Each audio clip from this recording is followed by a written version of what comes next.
seluruh presbiter, seluruh jemaat, terima kasih untuk kesempatan pertama ada dalam persekutuan hari ini, untuk kesempatan memimpin kebaktian pada pagi hari ini. Terima kasih banyak. Bapak Mama, saudara-saudara, kita ada dalam perenungan firman Tuhan di bawah tema merawat persekutuan di tengah perbedaan. Bapak Mama, saudara-saudara, membangun kesatuan berdasarkan hal-hal yang sama itu adalah hal yang mudah. Kita membangun persekutuan karena hobi kita sama, selera kita sama, misi kita sama, bahkan mungkin musuh kita sama. Ya, kadang-kadang begitu juga ya, karena kita punya musuh yang sama. Ya, itu adalah hal yang biasa. Tetapi membangun kesatuan dari hal-hal yang berbeda itu adalah hal yang tidak biasa. Itu adalah hal yang sulit. Membangun persekutuan di tengah-tengah perbedaan suku, kepentingan, budaya, dan lain sebagainya itu bukan hal yang mudah.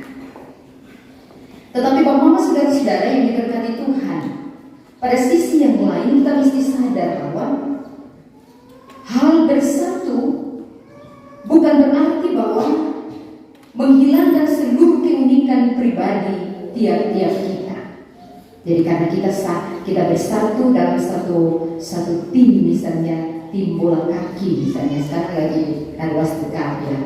Nah, kita satu mimpi, tapi bukan berarti bahwa karakter kita juga mesti sama, nafas kita mesti sama, ya, segala sesuatu. Bolehlah kostum kita sama, goal kita sama, tujuan kita adalah menang yang sama. Tetapi tentu karakter kita berbeda-beda.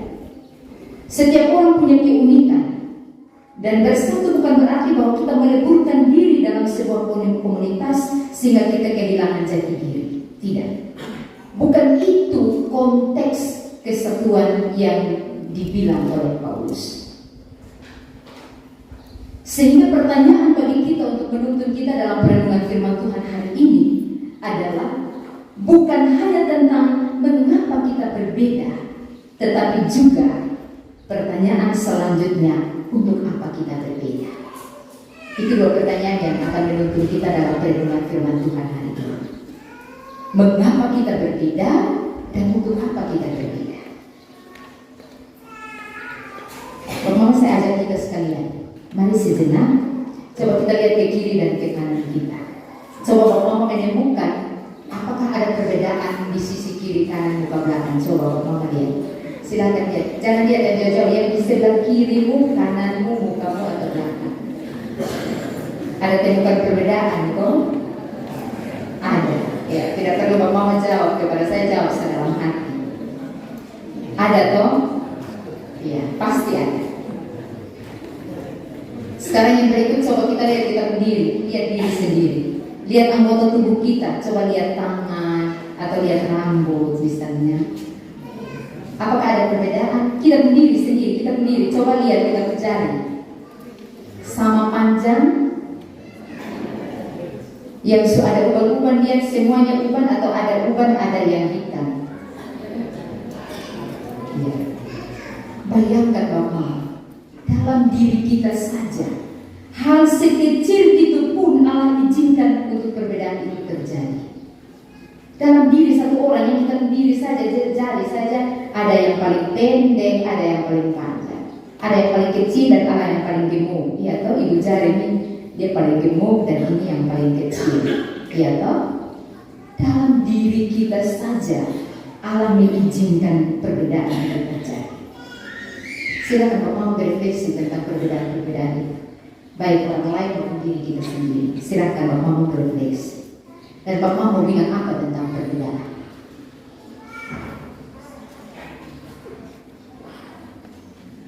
So, ada yang bisa bilang kok berefleksi terhadap perbedaan tadi? Iya, itu saling melengkapi. Jadi ini dia melengkapi. Oke. Itu refleksi yang pertama. Masih ada yang punya refleksi lain? Oke, baik. Perbedaan itu adalah sebuah anugerah. Dan kita tidak bisa menolak. Kita tidak bisa bilang, saya tidak bisa untuk hidup dalam perbedaan.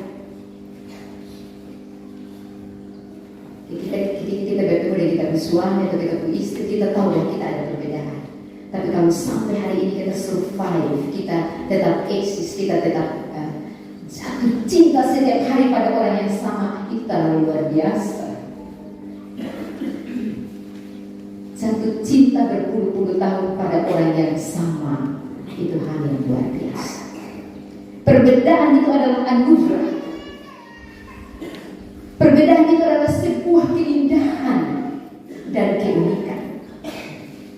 Tetapi pertanyaan lagi bagi saya dan Bapak Ibu, apakah mudah untuk menyatukan sebuah perbedaan? Apakah mungkin yang berbeda latar belakang, berbeda talenta, berbeda cara berpikir, berbeda karakter, berbeda suku, ras, bisakah kita menjadi satu? Itu pertanyaan. Bisa kok, Bapak Mama? Bisa kok? Dijawab berat sekali. Karena memang itu pekerjaan menyatukan perbedaan, itu pekerjaan yang enak sekali. Kalau orang Rote berat itu bilang apa ya? Kalau orang Timur bilang mafina, orang Amarasi bilang manelu. Ya, Bapak saudara-saudara, Paulus menegaskan bahwa kesatuan umat Allah tidak berarti bahwa semua orang Kristen harus menjadi seragam. Ini harus kita garis bawahi.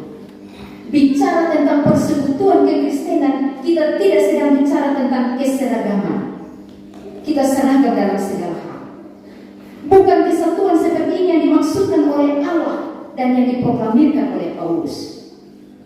Tetapi kesatuan yang dimaksudkan adalah kita berada dalam keragaman yang menyatukan kita, keragaman yang memperkaya, keragaman yang memperlengkapi kita, keragaman yang memperindah persekutuan kita. Bapak, saudara-saudara, keragaman kalau tanpa kesatuan dia akan menimbulkan kekacauan, betul toh? Kau berbeda-beda, tapi kalau kau menyatu, punya satu tujuan, satu harapan, walaupun kau bersikap berbeda-beda, tapi ketika datang sebuah mimpi bersama, kita satu, berarti itu aman. Tapi kalau tidak, satu bilang begini, satu bilang begini, itu siap-siap langsung ada pos pelayanan baru. Itu kekacauan semula. Sebaliknya kesatuan tanpa keragaman itu sesuatu yang menakutkan. Kau bersatu, botong semua hitam, semua botong laki-laki, semua gawat. Kalau botong laki-laki semua, ini persekutuan hari ini kalau laki-laki dan laki-laki terlalu berkumpul juga itu sembah. Perempuan dan perempuan berkumpul siang malam juga itu sembah. Hari ini ya orientasi seks hari ini kita harus jujur.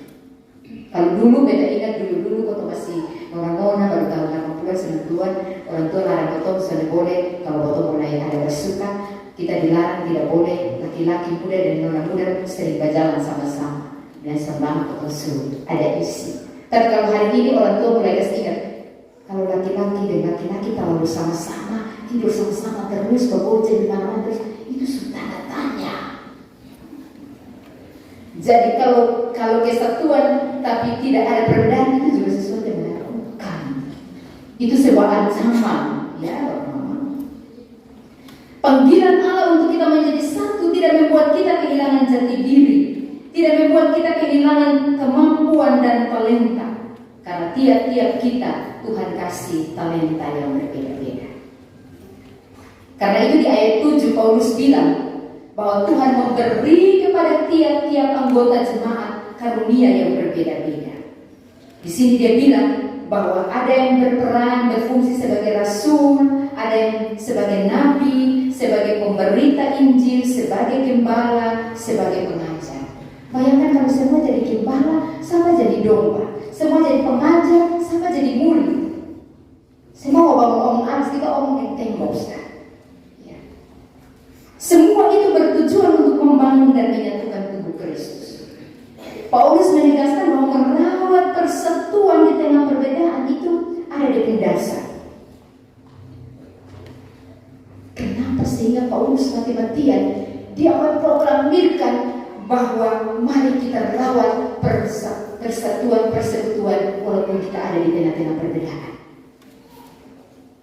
Apa yang membuat kita mesti bersatu? Ada nilai apa yang mengikat kita? Sama dengan misalnya Bapak dan Ibu, misalnya mereka bisa bersatu bersama karena mereka disatukan dalam pernikahan, misalnya ya. Kita bisa bersatu di sini karena kita disatukan sebagai persekutuan jemaat Naros. Itu juga yang Tuhan mau bilang kepada kita. Nah, dalam firman Tuhan ini menegaskan kepada kita bahwa kita disatukan. Kita memiliki satu Tuhan. Itu dasar kita yang pertama. Kita bersatu walaupun kita berbeda suku, berbeda kepentingan, tapi kita satu karena kita punya satu Tuhan, yaitu Yesus Kristus. Kita punya satu roh, yaitu Roh Kudus. Kita punya satu tubuh, yaitu tubuh Yesus Kristus. Kita punya satu iman. Kita punya satu baptisan, Anak dan Roh Kudus. Jadi baptisan selangko, baptisan perci itu bukan urusan. Yang diurus itu adalah dia punya nilai, dia punya materai itu dalam nama Bapa, Anak dan Roh Kudus. Jadi jangan mama subaptis habis, lalu surang putih-putih, pada tertawa bilang, oh itu baptis selam itu, baptis perci itu dia mau air itu sedikit saja. Jadi kau harus masuk dalam kolam, baik kolam yang dibuat maupun juga kolam yang alami. Kita satu baptisan, bahkan juga kita satu harapan bahwa kita telah diselamatkan. Ini menegaskan bahwa kita memiliki perbedaan dalam hal budaya, latar belakang, tapi kita satu dalam iman karena Yesus Kristus. Yesus Kristus menyatukan kita. Ada lagu yang bilang kita disatukan bukan dengan barang fana, tapi dengan darah Kristus yang mahal. Kita disatukan dengan darah. Pak Mama sudah. Sonde ada satu ikatan apapun dalam budaya kita yang kuat kecuali diikat dengan darah, termasuk darah kita ya. Jadi dia potong kakak Adi, potong pukul rame sampai mana, ini hari potong ribut, nggak pasti besok potong ribut kembali karena potong kakak Adi. Potong badai mungkin 10 tahun, tapi ada saat potong sudah damai, gitu ya. Apalagi darah Kristus. Bapak Mama saudara-saudara, karena itu Paulus sudah menegaskan bahwa itu dasarnya. Nah, kalau itu dasarnya, maka hal-hal apa yang harus kita buat supaya relasi persekutuan kita itu tetap terawat? Relasi kita, persekutuan kita tetap sehat. Relasi persekutuan kita tetap langgeng. Apa yang harus kita buat? Paulus menyebutkan 4 hal. Dan saya pikir ini adalah nilai-nilai kebajikan yang terlalu luar biasa. Hal pertama Bapak Mama dicatat dalam Alkitab itu, dalam teks firman Tuhan ini dikatakan di ayat 2. Yang pertama, hendaklah kamu selalu rendah hati. Ini kunci yang pertama. Supaya kita tetap langgeng, kita punya persekutuan tetap terawat. Hal pertama yang kita harus junjung tinggi itu adalah harus punya kerendahan hati. Sifat rendah hati itu Bapak Mama, kalau menurut sejarah dulu, sejarah kekristenan pada masa itu, nilai kerendahan hati itu adalah nilai yang paling rendah. Tapi justru nilai itu dianggap oleh tokoh-tokoh kekristenan dan menempatkannya sebagai nilai yang paling utama. Ya. Karena nilai ini akan membuat orang untuk menyalipkan segala egoismenya. Lihat orang yang rendah hati itu, dia akan mengalah. Ya. Mengalah bukan berarti kalah ya Bapak Ibu. Ya. Dia akan tulus. Hal yang kedua, selain rendah hati, di ayat 2 dia juga bilang bahwa lemah lembut. Ini kunci yang kedua, rendah hati, lemah lembut. Jadi kalau ini jangan keras, jangan kalau waktu sendiri pada kalau ini sampai ada di proklamasi Republik Indonesia memproklamirkan kemerdekaan. Apalagi kalau waktu lagi memproklamirkan di kemarahan, tak usah. Ya. Tambah dengan gestur tubuh yang berubah menjadi kabut pekat. Ya. Pemahaman saudara-saudara, lemah lembut. Lemah lembut itu bahasa aslinya praus. Ini untuk menggambarkan dia adalah orang yang selalu marah pada saat yang tepat dan tidak pernah marah pada tempat dan waktu yang tidak tepat. Itu orang yang lemah lembut. Jadi dia marah tepat. Jangan pas ada di bawah terlalu emosi dan waktu langsung mesparang waktu di umum atau mesparang waktu di umum. Itu perkara berlanjut. Ya. Praus dipakai untuk menyebut binatang yang sudah terlatih, jinak dan dapat dikuasai. Jadi dia bisa menguasai diri. Sehingga dia akan selalu marah pada saat yang tepat dan waktu yang tepat. Yang berikut di sini disebutkan kunci yang ketiga adalah kesabaran. Kesabaran terhadap sesama manusia adalah sebuah sikap semangat ketahanan yang mampu menerima penghinaan sekalipun hati kita terluka. Itu orang sabar. Jadi kita biasa bilang, wih dia paling sabar mati. Tapi jangan sampai karena dia sabar lalu buat dia terus. Itu susah lah. Karena mamtua ini waktu dibuat owner kiri kanan dia di luar sana juga mamtua dia hanya bilang berdoa sah. Nah waktu lalu owner dia lanjutkan. Ya, bukannya kesabaran. Memang dia punya ketahanan untuk menghadapi banyak hal, tetapi yang dimaksudkan di sini, sekalipun dia memiliki kemantapan diri tanpa sakit hati, dia tidak menyimpan dendam, tetapi kita tidak bisa untuk meremehkan ataupun juga menyepelekan sikap kesabaran seseorang. Dan sampai dia paling sabar, jadi kita seenak-enak buat dia. Yang terakhir adalah menunjukkan kasih. Menunjukkan kasih adalah sebuah keadaan tenang, tanpa pura-pura, tanpa perang, selalu ada keharmonisan antar individu, keamanan dan keselamatan, kemakmuran, solider, selalu menjaga tenggang rasa, tidak egois. Sekarang musim pesta, banyak orang yang mengeluh, teristimewa yang tua-tua, orang-orang sakit mengeluh. Kadang-kadang hanya pesta supersi bisa, potong pesta sampai pagi, potong bakoyang sampai pagi, tanpa potong pikir di sebelah rumah ada orang sakit. Ini orang yang bisa tidur sampai pagi. Kita mesti merawat persekutuan. Paulus menunjukkan bahwa saudara-saudara yang diberkati Tuhan, bahwa pesan terpenting dari teks firman Tuhan ini adalah bagaimana merawat persekutuan di tengah perbedaan.